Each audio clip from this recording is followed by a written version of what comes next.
Hello, everyone. Welcome again to Southwest Ohio AEYC's celebration of National Black Child Development Week. I'm Denise Steward, a SWOAEYC board member and co-chair of our Equity Committee. Today, we will hear from Mr. Micah Davis, Grantee Services Director for the Cincinnati-Hamilton County Community Action Agency. Welcome, Micah. Good afternoon. Good afternoon, and thank you for having me. Sure. The Cincinnati-Hamilton County Community Action Agency has been providing Head Start services in the greater Cincinnati area for more than 50 years through programs operated by the agency and also through partnerships with other licensed child care centers and family child care providers in the region. How many children does the agency serve, and how many of them, or what percentage, are Black children? Absolutely. So currently we are serving 1,764 children, and out of those children, 80% of those are Black children. Wonderful, wonderful. Why is it so important that Black children participate in the Head Start program? Wow, that is a great question. And so with Head Start, Head Start gives our families the opportunity to become school ready. We want all of our children to be ready for school. We want our families to be prepared. One of the things that makes Head Start unique is that we take a holistic approach when we work with our families. A lot of times, you hear Head Start and you just think that it's a daycare, but it's more than that. We help families to build the skills, the knowledge, and attitudes necessary for success in school. And so we look at and help families understand the importance of education and child development through screenings and assessments, not only through screenings and assessments, but we also look at physical health. We make sure that all of our families or children enrolled into the program have a continuous source of medical care. And then we also look at our mental health as well too, because that's a huge piece, especially the day and age that we're living in. And so we offer mental health services through our partnerships. We're really big on making sure that our families have an understanding of the importance of oral health. And so we make sure families have a continuous source and they're able to access oral health. We look at nutrition, and we focus, really big on family and the community engagement. And so with that being said, physical, cognitive, and social and emotional development are all essential ingredients for school readiness. And so all of that is covered when a child is enrolled into the Head Start. And so that's why it's extremely important that we get our children to participate in the Head Start program. Okay, all of that is so important, just as you said. Okay, well, Head Start has always placed a high value on working with families. Absolutely. And you mentioned that. Tell us why it's so important for early childhood education programs to involve parents and other family members in their children's early care and education. Absolutely. So the original framers, back in the 60s, the program initially began as an 8-week demonstration project designed to help break the cycle of poverty by focusing on the emotional, social, health, nutrition, and educational needs. And those are the things that I just previously talked about a little bit. And that was directed mainly towards our low-income children, families. They realized that parents were the child's first teacher and that they were their primary influencers. They also felt that parents of children in the program should help decide how Head Start services can most benefit their families and other families in the communities. And so to solidify this belief, the Head Start instituted the parents' roles as an essential partners by creating what we have called the Policy Council, which is a formal leadership level for parents. And so through Policy Council, parents guide the direction of the program, and they help make decisions about what children do in the classroom, not only what they do in the classroom, but how the program works within the communities and kind of just what direction the program should go in. Okay, all those so important. Now you mentioned some of that one of the purposes of the Head Start program was to help break the cycle of poverty. Absolutely. What are some of the ways that family members are supported by Head Start? Absolutely. So parents and families are offered program services to support family well-being, and to achieve family goals. When a child enrolls into the program, each family completes an FPA, which Head Start is really big on the acronym. So that stands for the Family Partnership Agreement. And they set goals. And some of these goals might be maybe achieving housing, maybe going back to school, maybe just obtaining a medical home, financial security, or even economic mobility services, and also referrals to community partners that provide services that can help families achieve their goals. And so those are some of the things that that they can participate in. In addition to the Policy Council, I forgot to mention, Head Start also supports parents in engagement through parent committees at the center level and at the program level, and through policy committees at the delegate level as well. Okay. I remember at one point, I was a Head Start delegate director, and I remember our parents really benefiting from that whole policy council process. You know, Absolutely. we were able to identify leaders.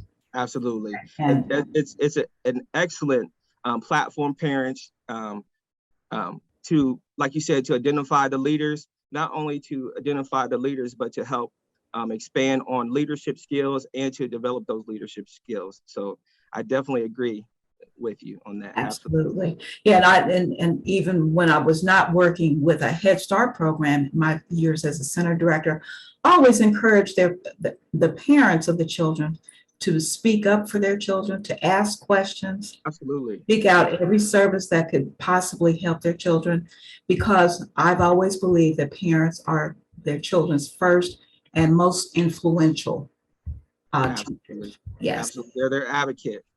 Yes. Absolutely. Okay. Okay. Why is it important for Black children to be given a head start in school? Absolutely. So there is an American author. She's a successful author, public speaker. Her name is Bonnie St. John, and she was actually an American former Paralympic skier, and she won some medals, but she also was a participant within Head Start program. And she talks about her experience in one of the documentaries that I watched. And she made a comment that really, really hit home for me. And she said Head Start was the first step in the right direction for her. And that truly resonated with me, simply because I am a Head Start parent, proud Head Start parent. And my children are now 11 and 13. And then Michaela and Braxton. And they participated in the Head Start program with Miss Vera at Loving Arms. And I truly say that they would not be where they are today had it not been for them being in the program and participating within Head Start, with it participating in Loving Arms. Michaela is a straight A student. Braxton is a straight B student. And it's been that way ever since they left Head Start and started kindergarten. And so that's why it's important for me to give children a head start. Okay, that's wonderful. And the story of your children is a story that I've heard from countless other people, including from Marie Davis, who's the manager of the Early Head Start Child Care Partnership. She shares her experience. Baby too. Absolutely, I love to hear Marie share her experience. She's so passionate about her experience, and she'll tell you too that she would not be where she's at had it not been for Head Start. So absolutely. Good. Now, do you all keep track of the children once they leave you and enter kindergarten and go beyond, just to check in on them? Absolutely. So we do track the children's progress after they leave our program, just to see how they're doing. We have all of our families complete a crawl consent form, which is the kindergarten readiness assessment. And this form pretty much just tells us kind of where the children's going, where the children will be attending for kindergarten. And then it allows us to obtain that assessment data from the receiving school to determine how the child is doing. And so, yes, we do follow the children after they leave the program. Okay. So have you found out that they've maintained their abilities to succeed after They once they leave you? Absolutely, they definitely maintain their abilities. When you look at the scores, they're right up there with those children, or a little bit higher than those children that did not, attend Head Start or receive Head Start services. Okay. Good. All good to hear. Absolutely. Okay. So what would you say are some of the successes that Head Start has had in its 50 plus years of operation? Absolutely. So I've I've only been with the agency for 15 years. And so I can say that I'm most proud within the 15 years that I've been with the agency or Head Start, just to see the partnerships and relationships that we've been able to develop and build within the community. We partner with the Tri-State Mobile Unit, which is a unit that will actually come to our different locations to provide oral health exam screenings, and not only exams and screenings, but also follow-up as well too. We also partner with Walton Mobile Unit, which is a nurse practitioner, in which she'll come to the sites and complete physical exams, well baby check screenings. We've also have a partnership with Speech and Language University of Cincinnati. We partner with Child Focus, Talbot House, which takes care of our mental health concerns and needs as well too. So those are just some of the partnerships that we have, and that I'm most proud of as well too. Right. Well, we all do know that it does take a village to raise a child, and you all are a very important part of that village. And I see that you're collaborating with other organizations within our community that can provide some of those direct services that our families and children need. Absolutely. It's definitely important, to build those relationships, and it's definitely important. One other thing too that, I'm proud of, or, one of the successes is that, we're constantly looking at ways to always improve what we do as far as it relates to the services that we provide to our children and families.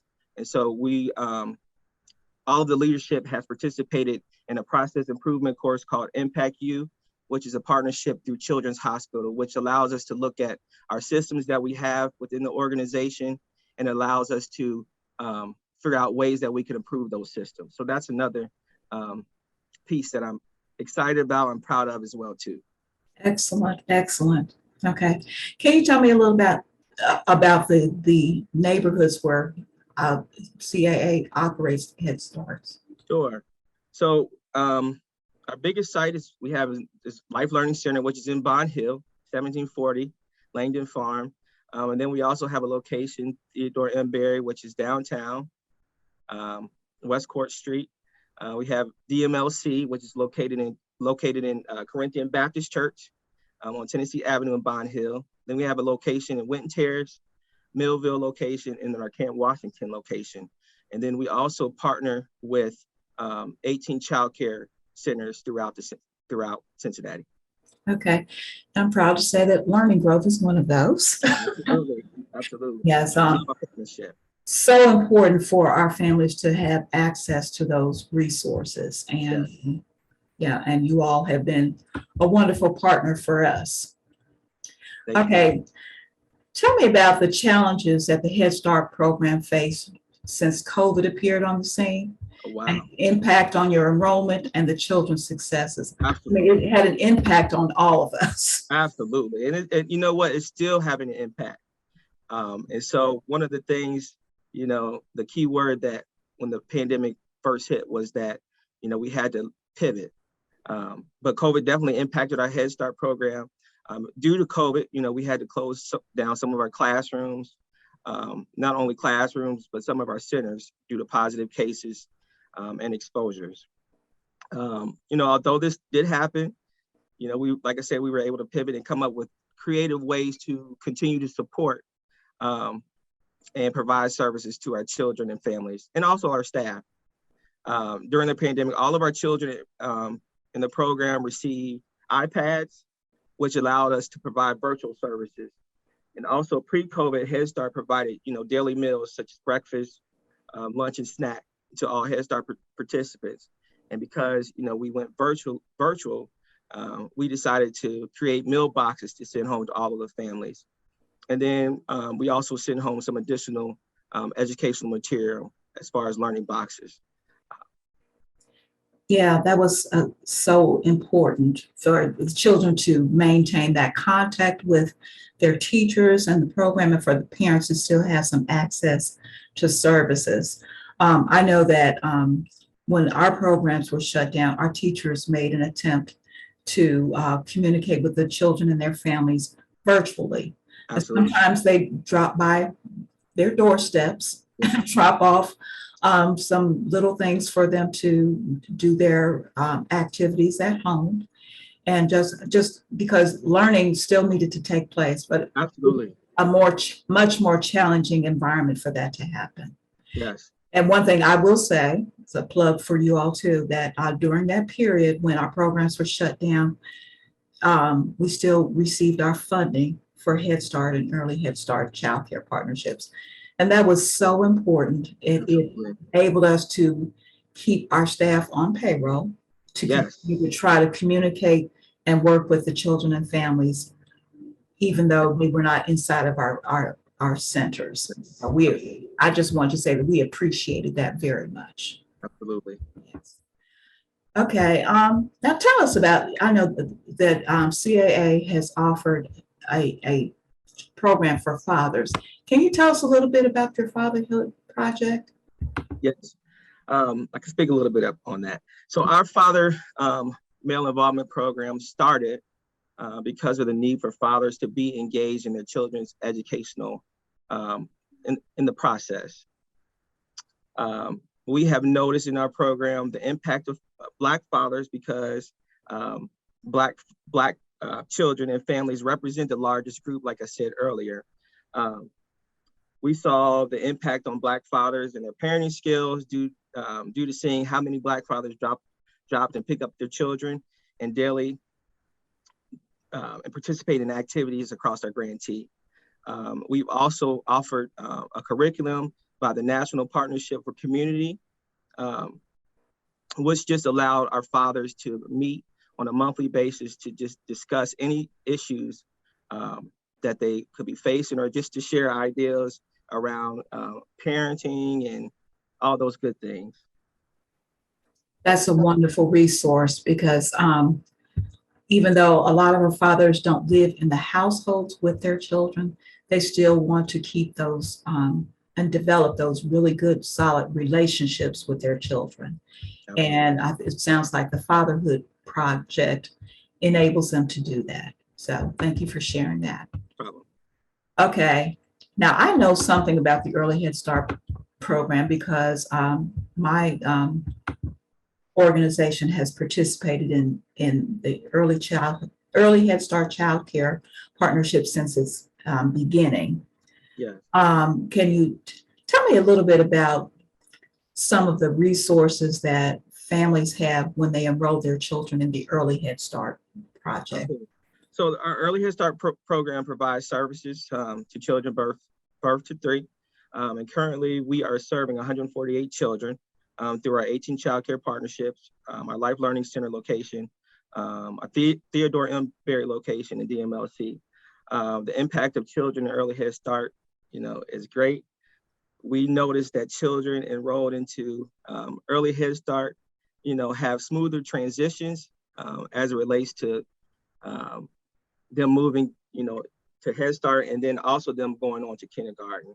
And then some of the resources are actually some of the same resources that I spoke about earlier today as it relates to Head Start. So those that, if the child is enrolled into Early Head Start, they're going to receive the same resources as that child enrolled into Head Start. Okay, that's wonderful. And one thing that I noticed as we were participating, at that time, we did not have the preschool Head Start services available in our centers. But if we identified a delay in a toddler or an infant, Early Head Start helped us connect that family with Help Me Grow, other early intervention programs. And Also, if the child was still in need of services when they turned 3, they facilitated the transition to receive services through the public school system. Absolutely. And yeah, Okay. Absolutely. Absolutely. that's so important. And I'm so grateful that we were able to participate in that. Let's see, are you aware of any services that might be available to children who participate in early Head Start that might not be available to Head Start parents? So like I said, so we include, our early Head Start families and children. They all have the opportunity to receive the same services. So it's not, different. We include them, like I said, on our policy councils. We include them, on our parent committees at the center level. So, they're receiving the same services as those that are enrolled into Head Start. Absolutely.